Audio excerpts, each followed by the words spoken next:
Bonjour à tous et toutes et bienvenue pour ce grand débat d'Educatech Educatis qui pose une question finalement assez simple. On va y revenir tout au long de notre échange. 2021, qu'attend-on encore du numérique à l'école ? Je vais terminer l'activité que j'ai lancée. Je vois que vous êtes nombreux et nombreuses déjà à être connectés sur le Bcast. N'hésitez pas à continuer à le faire parce qu'à partir de maintenant, l'outil que vous avez sous la main va vous permettre de réagir aux interventions de nos invités, de réagir, de poser vos questions et, encore plus intéressant, de voter pour les réactions et les questions des autres spectateurs dans la salle, ce qui va, moi, en tant qu'animateur, me permettre d'aller, en fin de débat, chercher les questions que vous avez posées et qui suscitent le plus de curiosité, le plus d'assentiment de votre part, pour les poser à nos invités. Voilà. C'est une manière d'être sûr que les questions qui sont posées répondent bien aux besoins, ou à ce qui reste encore à couvrir dans l'échange et dans la table ronde. Donc je disais, un grand débat consacré à la question 2021, qu'attend-on encore du numérique à l'école ? Question peut-être apparemment un petit peu provocatrice, mais peut-être derrière cette question, je dirais qu'il y a un double constat. D'une part, que la transformation numérique de l'école, et on l'a déjà un petit peu mesuré dans les échanges qu'on a eus sur les précédentes tables rondes, elle est vectrice de nombreux fantasmes, à la fois des fantasmes technophiles, le numérique va sauver l'école, résorber toutes les inégalités, faire réussir tous les enfants, aux fantasmes apocalyptiques. Le numérique va détruire l'école, rendre nos enfants idiots et incapables de se concentrer, etc. etc. La deuxième, qui est plus conjoncturelle, c'est que 2021, c'est une année particulière. On vient de vivre 2 ans d'une crise sanitaire qui nous a conduits dans des situations, par exemple, de confinement, où on a testé objectivement des situations de mobilisation des outils numériques comme on ne l'avait jamais fait auparavant. Et on a bien été obligé, de part et d'autre, de se rendre compte d'une part qu'on avait bien eu une utilité réelle de ces outils dans ces périodes et puis sans doute aussi dans des dimensions d'apprentissage pour nos enfants. Et puis d'autre part, qu'il y avait encore du chemin à parcourir quand même pour que le numérique à l'école soit à la hauteur des promesses. Donc peut-être que, et on verra à la fin de ce débat si cette promesse est juste, en tout cas qu'on est dans un âge de maturité sur cette question où ce qu'on a vécu nous aide à prendre un certain recul. En tout cas, pour résoudre cette question et cette équation un petit peu délicate, j'ai avec moi 3 personnes de grande qualité. Je vais vous présenter dans l'ordre du plus éloigné de moi au plus proche. Jean-Michel Lebeau, vous êtes à la fois enseignant en lettres modernes, vous êtes membre de l'AFEF, l'Association française des enseignants de français, c'est ça ? Et référentiste de l'Académie de Rennes.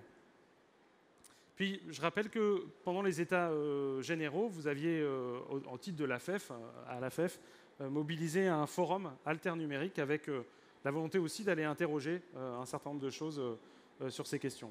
Marie-Caroline Missire, vous êtes directrice générale de Canopé.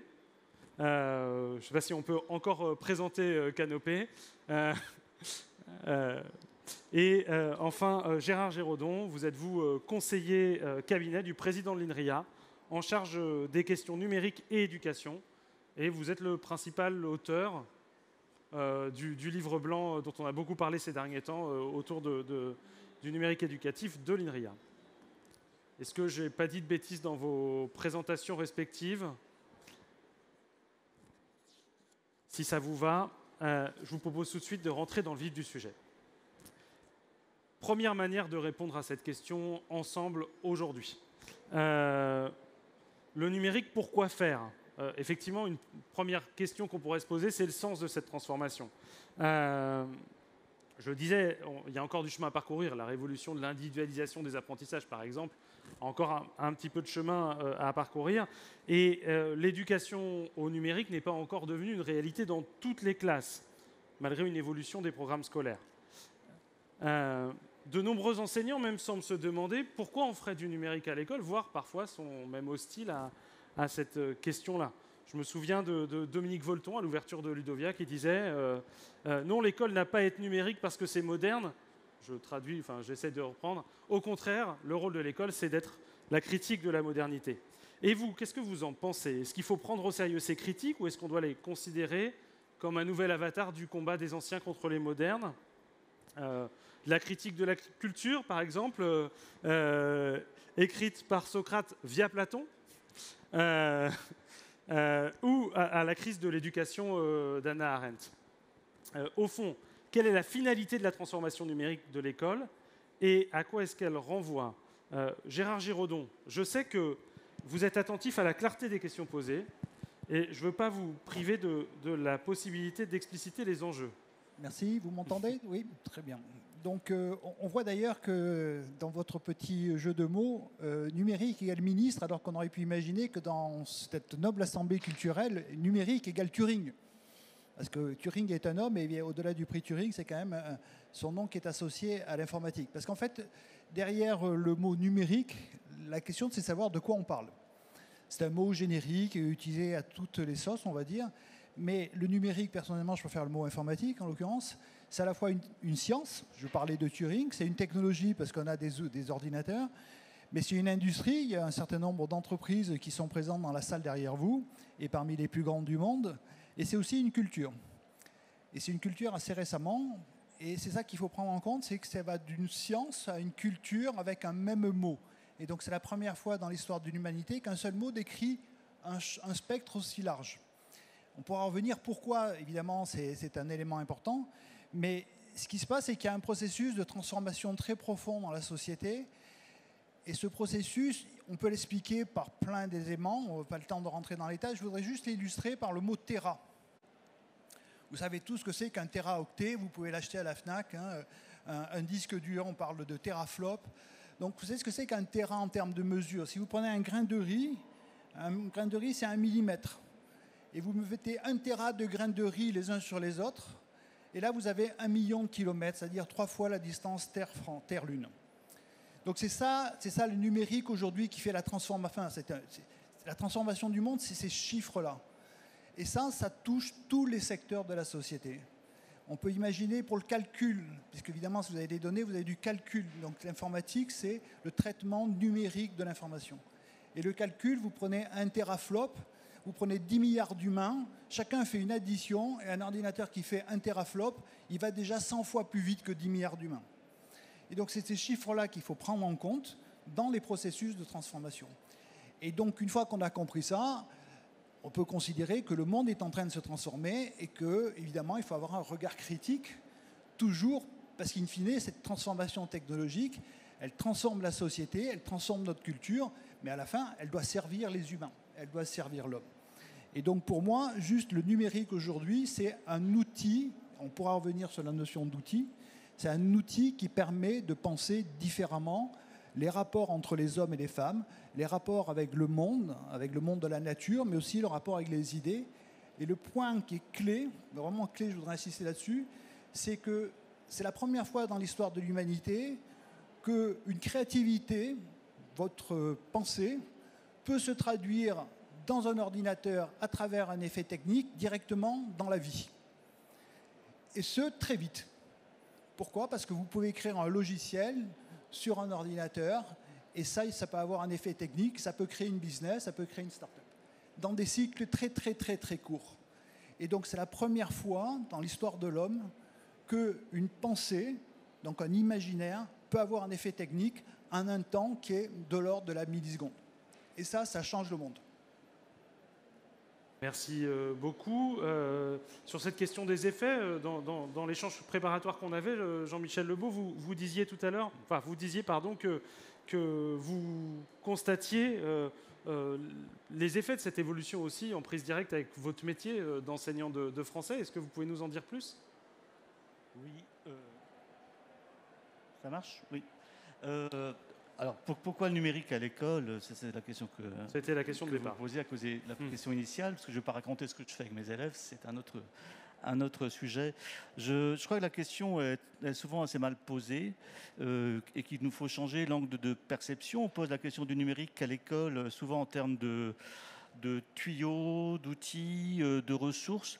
En gros, j'ai l'impression quand même qu'on est tout toujours en train de confondre l'imprimerie et la littérature. L'imprimerie est nécessaire à la littérature, mais ne se confond pas avec elle. Et le numérique, c'est la littérature. C'est l'équivalent de la littérature. La question est souvent posée d'ailleurs aussi en termes de pédagogie. Là, je vais aller contre moi-même, puisque je suis enseignant. Et je pense que ce n'est pas le seul et forcément le bon angle qu'il faut avoir. J'ai vu tout à l'heure apparaître le mot plus-value dans le nuage de mots. Quelle plus-value du numérique ? Je ne sais pas s'il y a une plus-value du numérique quand il s'agit d'enseigner la dissertation avec ou sans le numérique. Je pense que la question ne se pose pas. Parce qu'il y aura de la plus-value pour certaines activités, pas de plus-value pour d'autres. Donc il n'y a pas de plus-value en soi. D'autant que très souvent, l'usage qui est fait du numérique à l'école encore, c'est de le mettre entre les mains des enseignants et beaucoup moins ou pas assez des élèves eux-mêmes. La question, donc, ça n'est pas celle des outils, ce n'est pas celle de la pédagogie. La question, c'est ce que disait Gérard, c'est une question culturelle. Le numérique est en train de transformer culturellement le monde, comme le fit le livre en son temps. Je reprends mon analogie. Le numérique transforme nos façons de lire, d'écrire, de nous relier aux autres, de laisser des traces de notre passage sur la Terre, de forger notre identité, d'apprendre, de circuler dans les savoirs, de partager les savoirs. Si ce n'est pas ça la culture, alors qu'est-ce que c'est ? La question, du coup, c'est qu'est-ce que l'école fait de cela ? Est-ce que nous apprenons à nos élèves à habiter ce nouveau monde qui est transformé culturellement par le numérique ? Je ne suis pas sûr qu'on le fasse vraiment, authentiquement, suffisamment. Je ne sais pas, Franck Amadieu a bien démontré, entre autres, combien il est plus difficile de lire un document numérique qu'un document sur papier. Qu'est-ce qu'on fait en pratique avec nos élèves pour qu'ils sachent lire des pages sur les écrans et des documents numériques ? Comment on leur apprend à produire ces textes et ces documents numériques ?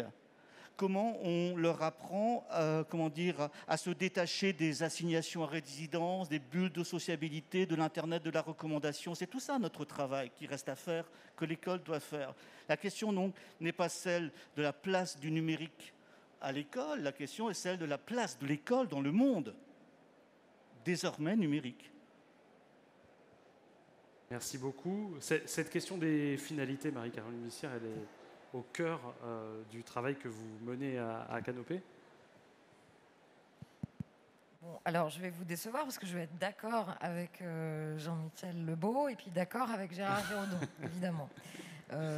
Alors, ça va pas être très intéressant si j'essaye de dire moins bien ce qu'ils viennent de dire, mais peut-être partir d'une expérience où je vais faire un détour qui m'a marqué ces dernières semaines. On recevait à Canopé, alors vous n'avez pas présenté Canopé, mais c'est gentil parce que voilà, vous nous connaissez certainement, mais je vous le dis quand même, c'est un établissement qui dépend du ministère de l'Éducation nationale et dont la mission, depuis 1 an maintenant, est de former les enseignants et notamment de les former au numérique. D'où ma présence parmi vous. Donc, petit détour, j'y reviens. À Canopé, on travaille aussi pour accompagner d'autres pays que la France dans cette transition numérique de l'école. Et notamment, en ce moment, 10 pays d'Afrique de l'Ouest, dont le Tchad, avec une plateforme qui s'appelle Imagine École, qu'on a développée avec une start-up. Et donc, on intervient au Tchad. Et donc, on recevait la semaine dernière à Paris l'équivalent du DGESCO du Tchad, Monsieur Farah. Et je ne sais pas si vous êtes déjà allé au Tchad, mais en tout cas, moi, je n'y suis pas allée encore. Mais c'est un pays immense et c'est un pays qui est souvent soumis à une grande instabilité politique et qui a des besoins d'éducation et de formation absolument gigantesques. Et il nous a dit, vous savez, il y a quelques années, on avait peur des écrans, il y avait beaucoup de discours sur le danger des écrans pour les élèves, etc. Mais ça, c'est fini. Nous, au Tchad, maintenant, on fait des campagnes et on n'a même plus besoin de faire de campagne sur vraiment l'usage pédagogique du numérique et comment, finalement, les outils numériques éducatifs sont absolument indispensables. Et on déploie votre solution, mais d'autres également dans nos écoles. En l'écoutant, j'ai pris une petite claque quand même. Parce que je me suis dit, nous, dans notre pays, aujourd'hui, qui est beaucoup moins démuni que le Tchad, en équipement, en environnement, en formation des professeurs, on est encore à l'ère de la croyance, et vous l'avez rappelé en introduction. Une croyance d'un côté entre le tout numérique, c'est super, mais finalement on ne sait pas bien pourquoi, et du coup on peine à convaincre. Et puis de l'autre côté, le numérique c'est très dangereux pour les enfants, le danger des écrans, les réseaux sociaux, etc. Et on n'est pas sorti de ce duel. Alors ici, à Educatech, vous allez plutôt être dans une croyance positive. Et on n'en est pas sorti pour plusieurs raisons. Déjà parce que la recherche, les enseignements de la recherche ne sont pas absolument alignés pour nous dire qu'il y a une corrélation absolue, définitive, générale entre usage du numérique et progression des apprentissages. On est dans une question de contexte d'apprentissage, j'y reviendrai. Et on n'en est pas sorti parce qu'aujourd'hui, comme le disait Jean-Michel Lebeau, on a mal posé la question. Et que la question, c'est celle de la grammaire du monde contemporain, puisque le numérique définit aujourd'hui les relations entre les individus, redéfinit nos économies, redéfinit les relations entre les êtres, entre les familles, etc. etc.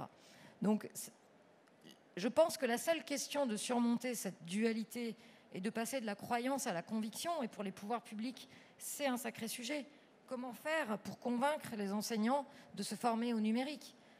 Quel est l'argument massu, si vous voulez, qu'on doit employer, outre celui de répondre à l'urgence de la continuité pédagogique quand il y a un confinement ? On a vu que ça avait fait bouger les usages, on l'a vu à Canopé, mais qui nous dit que c'est durable sur le long terme ? Donc le seul argument à utiliser, à mon avis, c'est celui qu'a utilisé ce monsieur Farah d'Egexco ou directeur général de l'éducation du Tchad. C'est de dire que si on ne fait pas ça, c'est-à-dire si on ne forme pas nos enfants et nos enseignants d'abord aux usages pédagogiques du numérique, on les abandonne au bruit des réseaux sociaux et à des usages très limités, parfois dangereux, oui, du numérique, ou des usages qui ne les rendent pas libres. Donc, je pense que là, on a un fil à tirer au niveau de l'action publique pour dire, je pense que c'est le seul argument qui nous permet de dépasser cette dualité dans laquelle on se trouve encore en France et de faire ce chemin que m'a ouvert cette réflexion de notre interlocuteur tchadien et que je vous livre dans ce débat. Merci. Pour autant, difficile de ne pas se confronter à certaines questions de fond quand on parle de transformation numérique de l'école. Je pense à deux questions. Alors, Jean-François Cerisier, qui intervenait ce matin, je ne sais pas s'il est dans la salle, il m'a dit tout à l'heure qu'il viendrait, mais parle souvent de principe de parcimonie. Il l'exprimait de cette manière-là.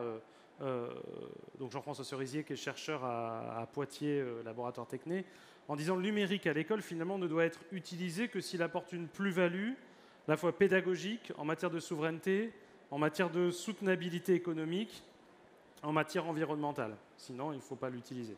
Est-ce que ça relève d'un vœu pieux ? Est-ce que, par exemple, à l'heure de la COP26, il peut exister une transformation numérique de l'école qui soit aussi éthiquement souhaitable ? Est-ce que l'un d'entre vous veut se... Enfin, moi, si tu veux y aller, Jean-Michel, vas-y, mais ce qui n'est pas souhaitable, c'est acheter des tablettes et les mettre dans des placards. Ça, c'est pas souhaitable. Et c'est pas souhaitable et c'est pas soutenable. Mais on voit que tout à l'heure, j'ai essayé d'évoquer le changement de paradigme, changement de mentalité.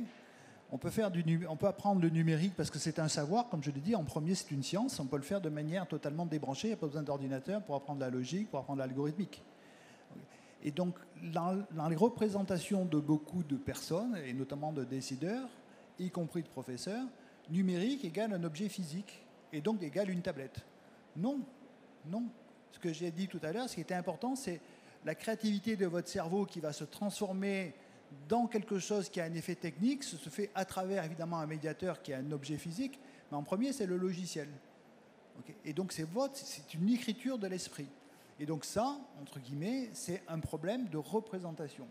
Évidemment, acheter et consommer du numérique, c'est consommer de l'énergie, mais une fois de plus, si vous maîtrisez en premier, et donc je ne peux qu'abonder sur ce que dit Marie-Caroline, la question de la formation des savoirs au numérique, de manière à mieux être en capacité d'utiliser le numérique pour la formation. Mais déjà, il faut en premier se former. apprendre une grammaire, apprendre une langue, apprendre que effectivement, quand vous utilisez votre outil et quand vous écoutez la musique sur Deezer ou sur Spotify, ben vous utilisez des réseaux, vous utilisez des serveurs, etc., etc. Et ça, c'est évidemment consommateur d'énergie. Mais on ne va pas utiliser le numérique pour rien. Typiquement, ça ne sert à rien si vous avez des CD, vous avez entre guillemets des micro-sillons même, d'utiliser Deezer, si ce n'est que vous avez une offre pléthorique et que jamais vous pouvez vous payer une telle quantité de musique. Nos jeunes à l'heure actuelle ont une culture typiquement en musique et parfois plus importante que moi, parce qu'ils sont en capacité d'écouter plus de choses que ce que j'étais capable d'écouter quand j'étais jeune. Et donc c'est une chance pour eux. Mais il faut utiliser de manière parcimonieuse l'outil numérique quand il n'est pas indispensable, ça c'est clair. Marie-Caroline.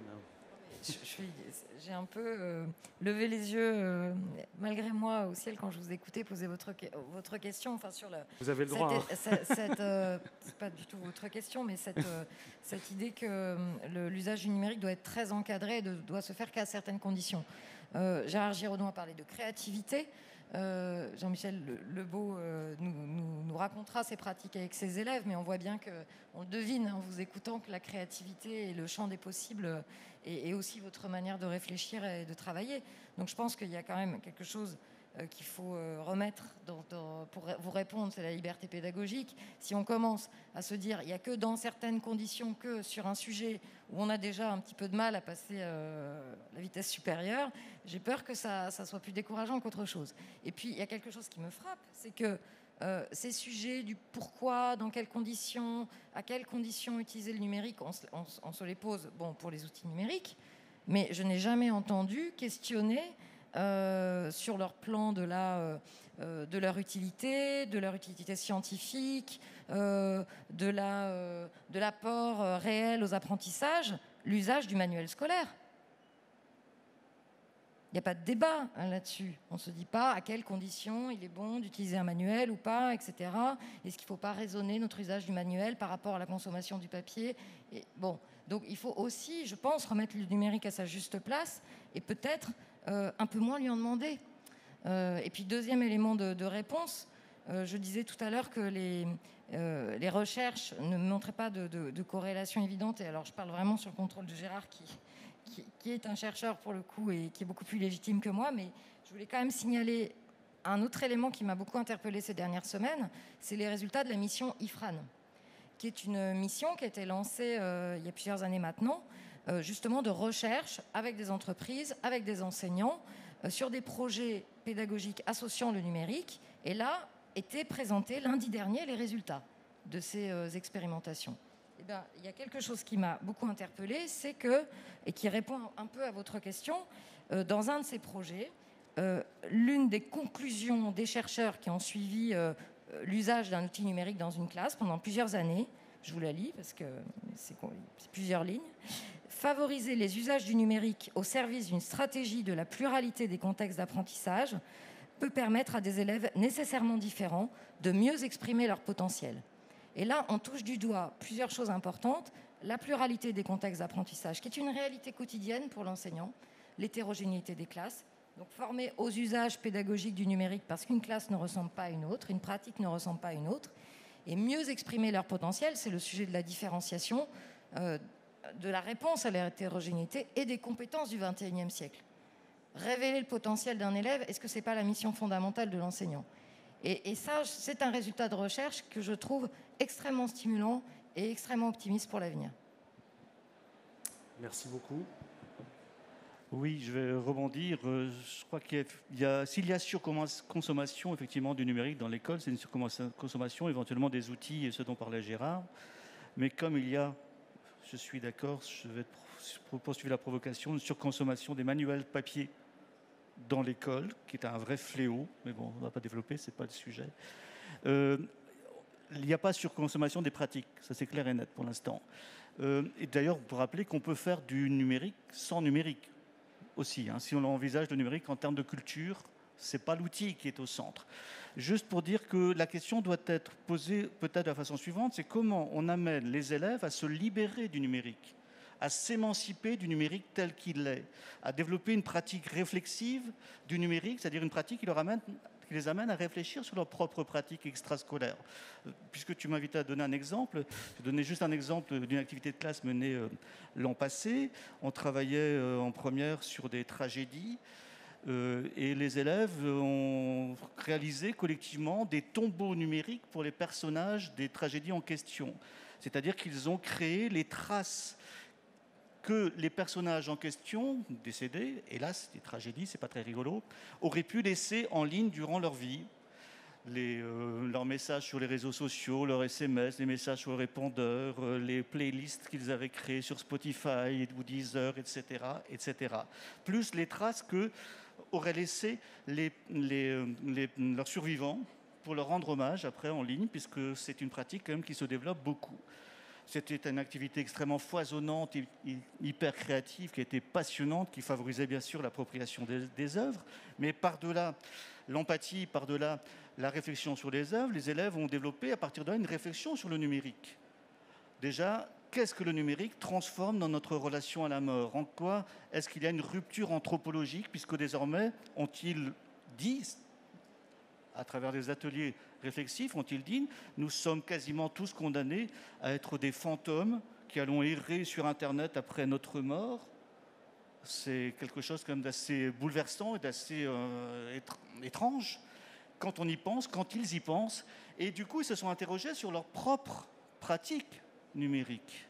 Et ils sont arrivés à l'idée que désormais, ils allaient réfléchir bien davantage aux traces qu'eux-mêmes allaient laisser pour leurs survivants, même si c'est loin pour eux, ce ne sont que des ados. Mais ça a développé une conscience critique de leurs propres traces. Ça leur a appris comment, pour reprendre les mots de Louise Merzot, anticiper le devenir trace de sa présence en ligne. Des activités de ce genre sont faisables dans plein de matières pour développer cette émancipation par rapport au numérique. Et c'est ça, construire des citoyens du monde numérique. Merci beaucoup. C'est une excellente transition parce que finalement, on passe de la question un peu de la technologie et du hardware à la question que vous invitiez à poser davantage les uns et les autres de la culture numérique. Vous êtes plusieurs à m'avoir dit dans la préparation de cette table ronde qu'au fond, de toute façon, on était face à une révolution de fait qui avait des conséquences pratiques, tant sur la forme de l'enseignement que sur ses contenus même. Et que leur prise en compte avait des effets positifs ou leur omission potentiellement catastrophique. Est-ce qu'on peut s'arrêter un petit peu sur cette question-là de la culture numérique? Jean-Michel. Je vais prolonger parce que c'est un petit peu mon dada sans doute. Je crois que le numérique déjà c'est une chance pour réconcilier les scientifiques et les littéraires comme on le voit ici. Et le joli mot d'humanité numérique est une invitation à le faire aussi. Je crois que vraiment, il faut envisager le numérique pour ce qu'il est. À mon sens, c'est une révolution de l'écrit, de l'écriture. C'est une transformation majeure de l'écrit. Il y en a eu quelques mutations dans l'histoire de l'humanité. Celle-là, elle est forte. Alors déjà, c'est un fait majeur sur le plan quantitatif. Le livre, en son temps, avait diffusé la lecture. Le numérique est en train de démocratiser l'écriture. Est-ce qu'on en a conscience?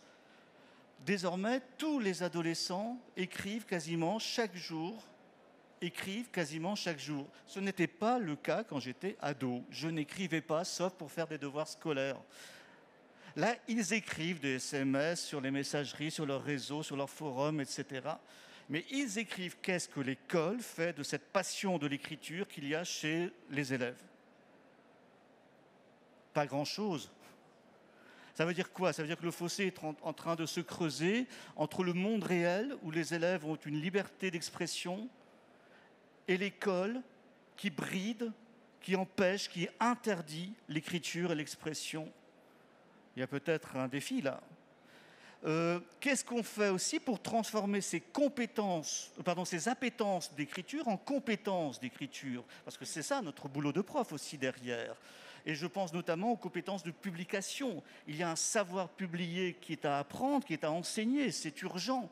Et des études récentes l'ont encore démontré. Je pense à un récent rapport, une synthèse de l'IFE qui est paru à la rentrée. On est au cœur là de la question des fractures socio-culturelles dans cette relation à l'écrit et à la publication. Alors ça transforme l'écrit sur le plan quantitatif, mais ça le transforme aussi sur le plan qualitatif. Nous n'écrivons plus de la même façon. Jusqu'ici, un texte est fait de mots. Désormais, il y a en train de se déployer devant nous une textualité numérique qui est faite non seulement de mots, mais encore d'images, de sons, de vidéos, d'hyperliens. Qu'est-ce que l'école fait de cette textualité numérique ? Alors que la plupart des documents que nous distribuons chaque jour à nos élèves dans les classes, c'est des textes papier. Comment on apprend les élèves à s'emparer de cette textualité numérique pour créer eux-mêmes des documents? Est-ce qu'il n'y a pas même de nouveaux savoirs à enseigner? Une grammaire du texte numérique à inventer? La littérature numérique à déployer dans les classes? En fait, tout est à inventer, tout est à faire. Merci beaucoup. Marie-Caroline, je vous en prie. Un petit mot, encore une fois un peu décalé, parce que je voulais tisser un parallèle entre ce que j'ai pu observer dans les médias, qui ont été aussi évidemment impactés par cette révolution numérique. Et le parallèle qu'on peut tisser entre les médias et l'éducation, c'est qu'on est dans des univers liés au contenu, à la transmission, à la circulation aussi des savoirs et de l'information. Et au-delà de ça, ce que j'ai pu observer dans les rédactions impactées par cette révolution numérique et donc qui devaient passer au numérique, c'est exactement ce que vous décrivez, c'est-à-dire un article qui doit se lire en ligne ne s'écrit pas du tout de la même façon. Déjà, il va se lire sur un mobile la plupart du temps, donc le vade-mecum de l'écriture n'est plus du tout le même. On ne va pas commencer son article de la même façon. Tout simplement parce que ce qu'on va demander à un titre, c'est d'être référencé aussi par des moteurs de recherche surpuissants, donc avec ce qu'on appelle le SEO, etc. Donc il y a tout un savoir-écrire qui a été complètement réinventé. Il va falloir aussi insérer des vidéos, de l'audio maintenant, etc. Et puis quelque chose qui est fondamental, c'est que le champ d'investigation lui-même du journaliste est profondément modifié. Parce que le champ d'investigation est bien sûr la réalité, le monde réel, mais c'est aussi le monde virtuel. C'est le monde numérique qui devient un champ d'investigation. Et aujourd'hui, un journaliste qui ne sait pas faire d'enquête sur le web est un journaliste qui sera handicapé dans son exercice professionnel, ou en tout cas qui peut-être manquera des informations ou manquera des sources d'informations absolument capitales. Donc je m'arrête là sur le parallèle parce que ce n'est pas tellement notre sujet, mais c'est pour vous dire que, évidemment, ce qui s'est passé, ça a interrogé la formation des journalistes. Ça a interrogé la direction des rédactions. Ça a interrogé les profils qui devaient accompagner cette transition. Et je crois qu'il se passe aussi la même chose dans le secteur de l'éducation et que ça pose la question de la formation des personnels enseignants, bien sûr, mais aussi des personnels encadrants, des décideurs publics qui doivent aussi intégrer cette culture numérique. Sinon, on ne peut pas constamment demander aux enseignants de se former à, de se former à, de se former à. Il y a aussi toute cette transition qui impacte l'ensemble de la chaîne et l'ensemble du système éducatif dans toutes ses composantes. Gérard. Oui, enfin, donc on parle de culture et donc évidemment je suis d'accord avec Jean-Michel. Je voudrais juste revenir sur des éléments de culture technique. Bien sûr. Je suis là pour ça. Hein, donc, ça donne un autre éclairage. Voilà, donc évidemment, on peut, dans tout ce qu'a dit Jean-Michel sur l'écrit, on peut même rajouter l'oral, puisque de plus en plus de jeunes parlent au monde entier, à travers la capacité de créer une chaîne YouTube, enfin une chaîne de télé qui est visible du monde entier. Et donc c'est un vers tous en termes de communication, et donc on peut aussi faire des cours de rhétorique, parce que je pense que on sait très bien que c'est un élément majeur de la compréhension du langage et surtout de la gestion des émotions. Donc moi je suis pour faire réintroduire des cours de rhétorique à l'école, grâce justement au numérique.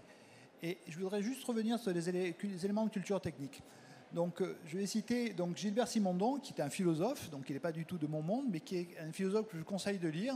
J'ai écrit un blog binaire, quelque chose sur lui.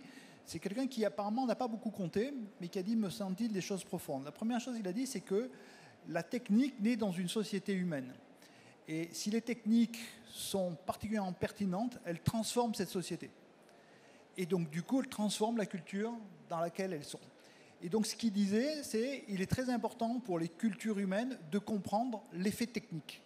Et donc, le schisme français particulièrement, c'est d'opposer la culture au sens des humanités et la culture technique qui est juste du ressort des ingénieurs. Donc les premiers, c'est les philosophes, les deux autres, c'est les ingénieurs. Et donc il faut bien comprendre cette transformation, et on va prendre juste un exemple. La pierre taillée, ça a donné les chasseurs-cueilleurs. L'agriculture, ça a donné les villes. L'invention de la machine à vapeur, ça a donné la société industrielle. Et donc l'invention du numérique, ça va donner quoi? On est devant cette question-là, qui est une question profonde en termes de mutation de notre société dans laquelle on est en train de vivre. Et c'est à nous de décider qu'est-ce que ça va devenir. Je vais revenir sur un autre élément, c'est la notion d'outil. Un outil technique, à la base, c'était pour renforcer le corps, augmenter la force. C'est l'arc, c'est la flèche, c'est le soc, la charrue. Après, l'homme a inventé un effet technique qui est lié à ses sens. On a inventé un télescope, on a inventé un microscope, mais c'est lié pour mieux percevoir, pour mieux entendre. Même le téléphone, c'est un outil pour mieux percevoir le son. Et on a inventé l'informatique. L'informatique, ça aide quoi? Ça augmente le cerveau, ça augmente l'intelligence. Donc nous hommes, aujourd'hui, on a augmenté notre corps par les outils techniques, on a augmenté nos sens par les outils techniques, et actuellement, on est en train d'augmenter notre intelligence. Donc il faut juste voir la transformation numérique comme la capacité à créer un homme augmenté, mais surtout augmenter son intelligence. Et je reviens sur ce que j'ai dit tout à l'heure, le logiciel, c'est une œuvre de l'esprit. Donc c'est une créativité humaine. Jusqu'à présent, ce n'est pas les machines qui programment. Peut-être un jour ça arrivera, et encore, je n'y crois pas, parce que ce sont toujours sous contrôle humain. Donc cette importance de la culture technique, c'est rompre le schisme français. Il faut que les philosophes soient des informaticiens, mais il faut aussi que les informaticiens soient des philosophes. Merci beaucoup. Je vous propose un petit détour par les questions que nous pose le public. Il y en a une, j'ai l'impression, un petit peu pour moi. Ça me permettra de revenir sur... Alors c'est vrai que vous ne les voyez pas, je me suis rendu compte tout à l'heure dans la conférence précédente. En fait, elles apparaissent en bas de l'écran et vous avez en fait le bas de l'écran coupé. Voilà. Donc depuis tout à l'heure, vous évacuez ces questions-là. Penchons-nous sur les questions. Alors je vais poser les questions qui font des votes en fait, puisque le public est en train de se positionner. Donc je disais, voilà, premier élément qui fédère un petit peu, qui vous fédère un petit peu, c'est la question qui est posée. Est-ce que la question n'est-elle pas mal posée? Est-ce qu'il n'aurait pas fallu dire qu'attend-on de l'école en 2021? Parce que finalement, le numérique n'est qu'un des outils au service de cette question-là. C'est certain que les questions un petit peu provocatrices comme ça, elles sont souvent mal posées. C'est ce que vous me disiez tout à l'heure aussi, Marie-Caroline. Elles ont l'avantage de faire réagir, ce que l'autre question aurait peut-être un petit peu moins produit.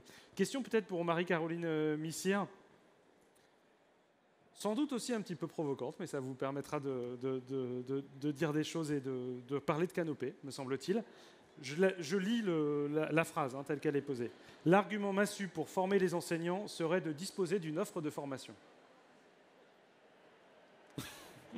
C'est pas du tout provocateur. Je suis absolument d'accord et c'est ma mission et c'est notre mission à Canopée. Donc on s'y emploie avec évidemment les académies et avec l'ensemble de nos partenaires. On a présenté tout à l'heure une nouvelle version d'un site qui essaye d'épouser du mieux possible les usages des enseignants, c'est-à-dire le peu de temps qu'ils ont à consacrer à leur formation aussi, et de miser donc sur des formats courts et des formats qui s'insèrent dans le temps de l'enseignant. C'est Canotech. Bon, c'est un exemple parmi beaucoup d'autres, mais bien sûr qu'il faut investir dans la formation. Et en termes de politique publique, le fait de demander à un opérateur de l'État de la taille de Canopée, parce qu'on est un opérateur un peu dense, enfin on va dire à la fois présent sur l'ensemble des territoires et qui compte 1300 personnes, réparties donc sur l'ensemble des territoires, c'est un investissement des politiques publiques dans la formation.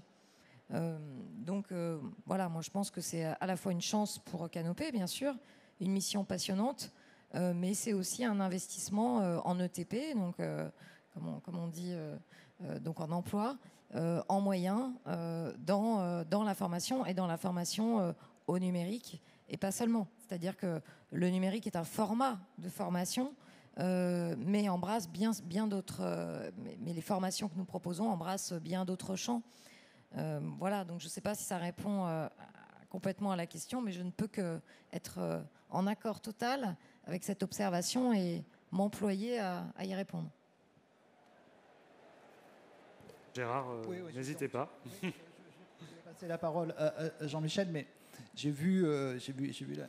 Il faut comprendre que la solution ne vient pas d'en haut.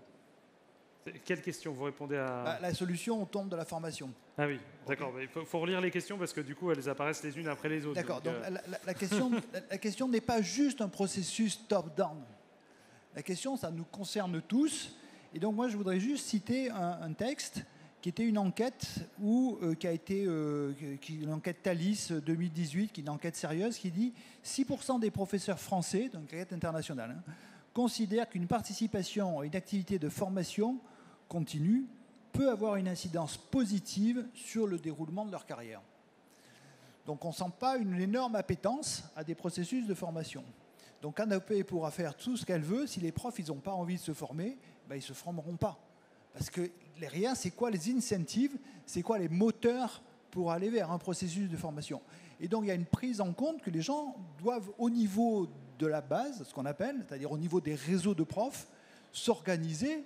Le numérique, c'est des processus d'auto-organisation. Dans la communauté libre, on n'a pas eu le temps de parler du logiciel libre, c'est dommage.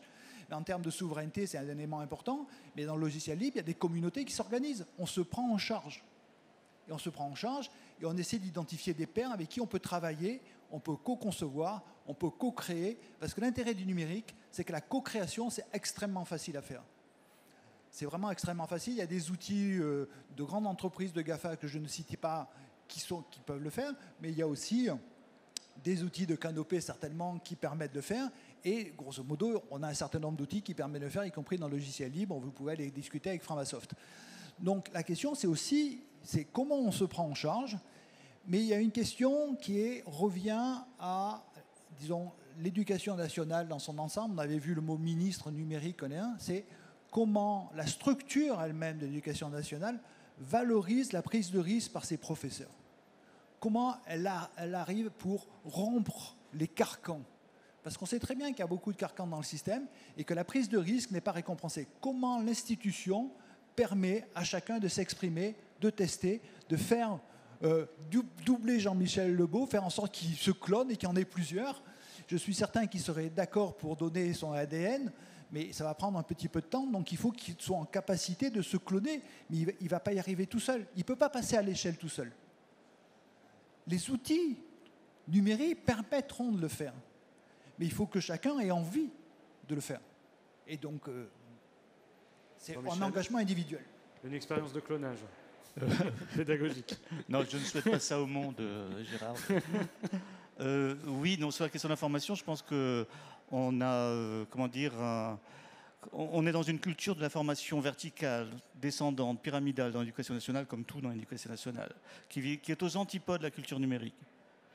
Du coup, se développent des pratiques depuis des années d'auto-formation des profs, de façon variée.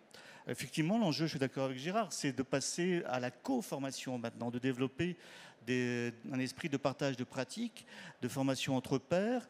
Ça suppose effectivement que l'institution lâche prise, vraiment qu'elle lâche prise, qu'elle fasse un travail qui soit celui de créer des espaces-temps, et c'est pas facile, des espaces-temps où les profs puissent se retrouver pour bidouiller, pour inventer, pour partager, pour mutualiser, pour collaborer. En gros, c'est que l'esprit Fab Lab se diffuse dans l'éducation nationale. Ça commence à le faire. Dans l'Académie de Rennes, on déploie depuis quelques années les coopératives pédagogiques numériques précisément pour favoriser ce partage de pratiques. J'ai vu il y a quelques semaines un hackathon de profs de lettres dans l'Académie de Normandie. J'ai vu il y a quelques jours encore sur Twitter un marché des connaissances à l'INSPE de Toulouse, je crois, avec des profs de Master 2 qui partageaient leurs trucs et qui inventaient des trucs. Mais c'est ça, en fait. Alors, faut créer les espaces-temps. Et c'est pas facile. Il faut créer des lieux pour ça. Il faut créer des moments où les profs puissent se rencontrer, des moments où les profs du primaire et de secondaire puissent se rencontrer. Avec des profs du supérieur, ça suppose d'abattre bien des murs. Marie-Caroline, j'ai compris que ces propos suscitaient une réaction. Allez-y. Non, mais en tant que représentante modestement de l'institution, je voulais réagir à ces propos. Alors, ce que vous venez de décrire, c'est précisément le concept des ateliers canopés, qui sont des tiers-lieux ouverts pour faire cette co-construction entre pairs, etc. On fait des hackathons, enfin voilà. Et donc, moi, j'ai à cœur qu'on fasse beaucoup mieux connaître ce qu'on peut proposer aux enseignants pour notamment répondre à ce besoin que vous avez très très bien décrit.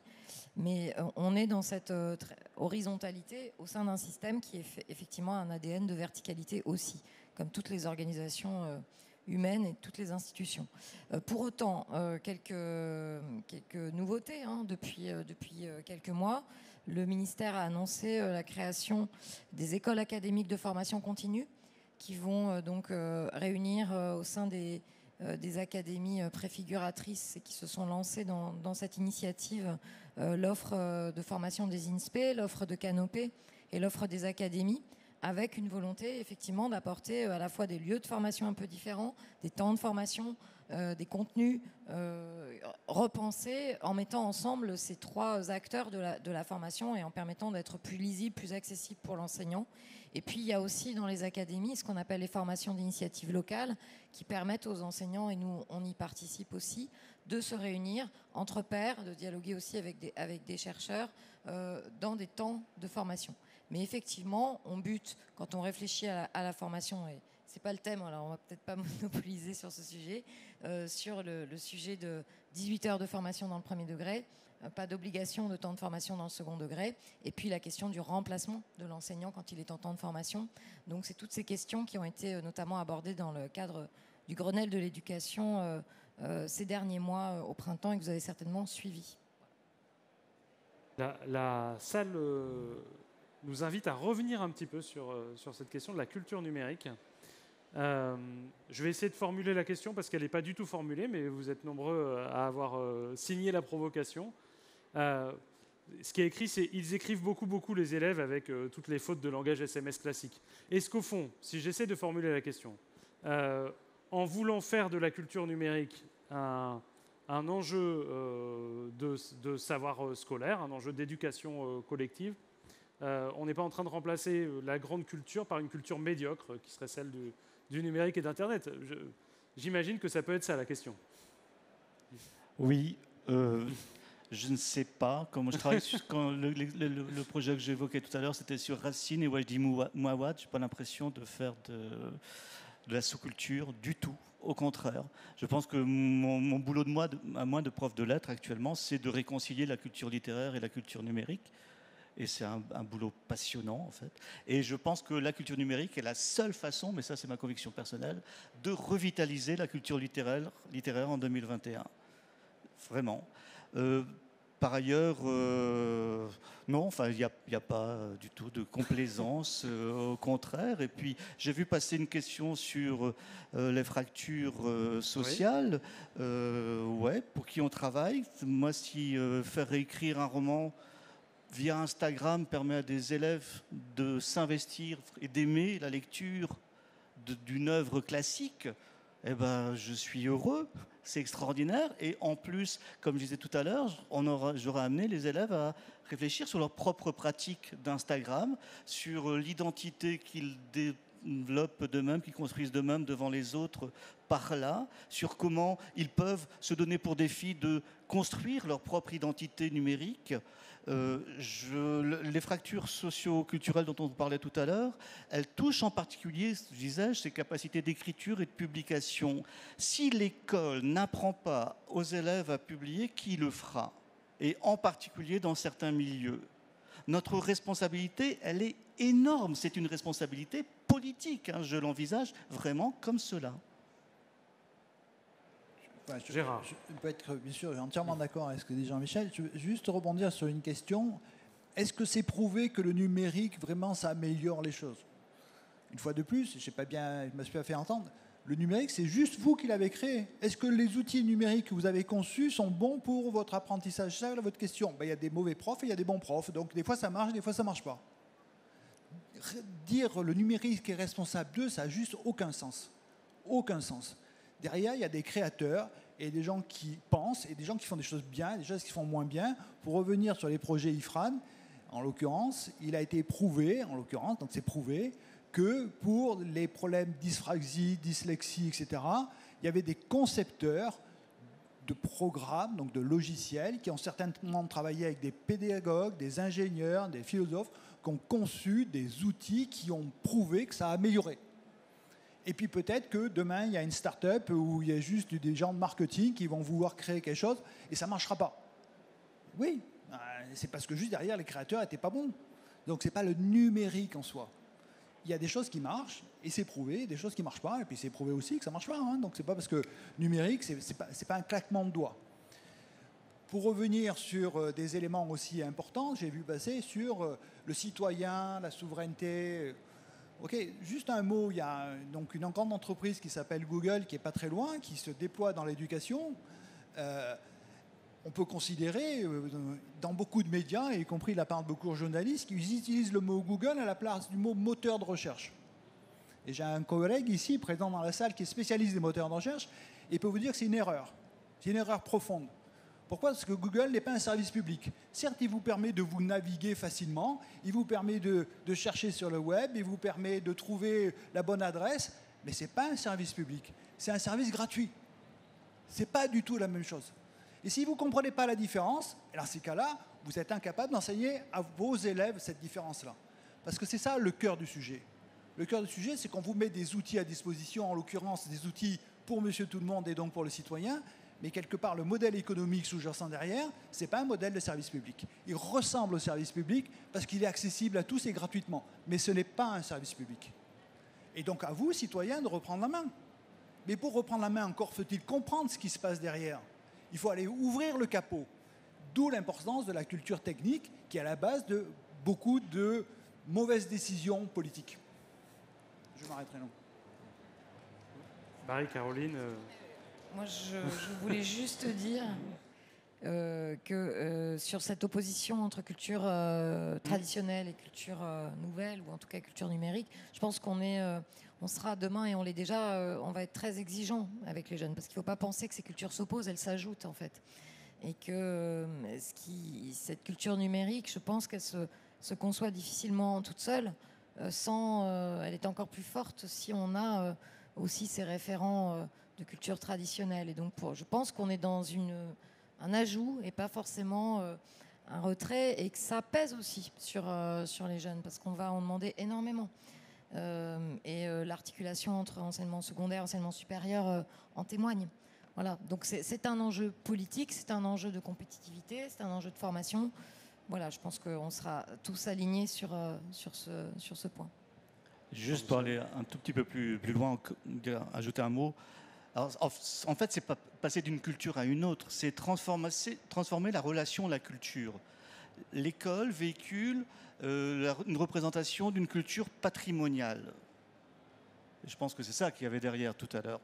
Une culture patrimoniale, c'est-à-dire sacrée, fermée, écrasante.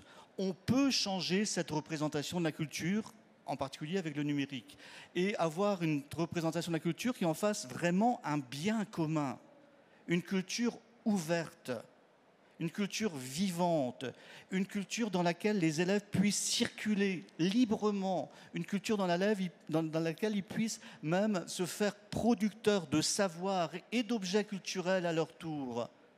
Je parlais de l'esprit Fab Lab tout à l'heure, mais la classe aussi peut devenir un Fab Lab. Bref, une culture qui soit vraiment authentiquement participative, une espèce de wiki-culture scolaire. Et là, si on réussit ça collectivement, on aura gagné. Allez, Gérard, dernière réaction si vous, oui, si vous le souhaitez. Donc, pour créer, en termes de culture, parce que c'est dans le processus de création, donc on est bien d'accord, et donc changer les codes, changer les représentations. Là aussi, je voudrais juste citer, donc c'est une enquête PISA qui montre que les élèves français, en fait, considèrent qu'ils n'ont pas le soutien de la part de leurs enseignants, et c'est eux qui, avec le Japon et la Corée du Sud, sont les plus anxieux pour aller à l'école. Et donc, si on demande à nos élèves d'être créatifs, il faut en premier qu'ils aient confiance en eux. Ils ne peuvent pas aller à l'école en étant anxieux. et en considérant qu'ils n'ont pas le support de leurs enseignants. Donc le cœur, au fond du problème, c'est la confiance en soi. Et si le numérique peut aider, et ce n'est pas le numérique qui va aider, c'est les individus, c'est les humains qui ont utilisé cet outil pour améliorer leur cerveau, pour améliorer leur intelligence, pour créer des nouveaux outils qui ont pour finalité de faire en sorte que les apprenants aient confiance en eux. Et quand ils auront confiance en eux, le champ des possibles va s'ouvrir. Ils deviendront des auteurs du XXIe siècle, des créateurs de théâtre, des créateurs de nouvelles littératures qui restent à inventer. Il faut juste leur donner la possibilité d'avoir la confiance de créer. Et ça, le numérique, si on sait les utiliser en tant qu'outil, dans ces cas-là, on saura le faire. Mais à nous, humains, de savoir utiliser le numérique. Alors, peut-être 30 secondes alors, pour dire 30 secondes utiles, parce qu'il y a une culture doute numérique pas. et il y a des cultures numériques. Et pour atteindre cet objectif que nous fixe Gérard, et je sais qu'il sera d'accord avec moi, je pense qu'il faut aussi encourager les filles et les femmes à embrasser cette culture numérique, à se former au numérique, à devenir des développeuses, des créatrices, etc. On a un vrai sujet, on a un vrai problème sur cette question. Et je voulais le souligner parce que sinon, on sera dans une façon de transmettre le numérique qui oubliera 50% de l'humanité. Voilà, je fais très court, mais je voulais l'ajouter parce que ça me semble essentiel. Et Gérard porte cette question, Jean-Michel aussi, bien sûr. Et je sais que dans la salle, je vois Muriel Brunet qui a porté cette question au ministère. Ça me semble très important de le redire.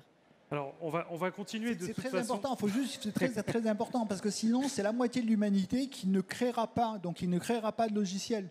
Donc aujourd'hui, quand on n'a même pas 10% de filles dans les NSI, c'est une catastrophe, mais une catastrophe pour la nation future, la nation qui est à construire. Il faut que nous soyons tous conscients, en tant que parents, en tant que profs, en tant que grands-parents. Il faut casser les codes des représentations. Coder, ce n'est pas un objectif masculin en soi. Okay, c'est nul, parce que coder, c'est juste faire en sorte que son cerveau il s'implémente dans une œuvre littéraire. Il faudrait juste faire en sorte que... Et c'est important que les profs, et notamment les profs femmes, fassent passer ces messages. Vous savez bien qu'il y a trop de représentations mauvaises qui circulent. En tout cas, vous êtes pas sage comme invité. Hein. Alors, je vous propose une dernière petite question, puisqu'on était finalement dans le registre des préconisations. Peut-être qu'on peut y rester. Cette rencontre-là, j'espère qu'elle est inspirante pour les gens qui sont là. Elle devrait l'être aussi pour d'autres, puisqu'elle est filmée. Et qui sait, peut-être qu'en 2022, le prochain ministre de l'Éducation nationale ou la prochaine ministre de l'Éducation nationale va tomber dessus. Si, une fois élu, il venait ou elle venait vous voir en vous disant « Bon, on regarde l'intérêt du propos, par quoi il faudrait commencer aujourd'hui pour l'école,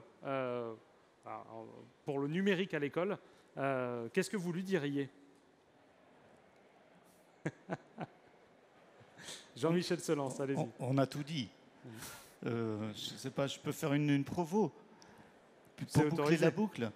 Ce qu'il faut dire au ministre, c'est de ne pas se mettre au centre de l'écran, comme on l'a vu au début de la table ronde. Laisser les profs et les élèves agir. Leur donner une liberté d'agir. Merci.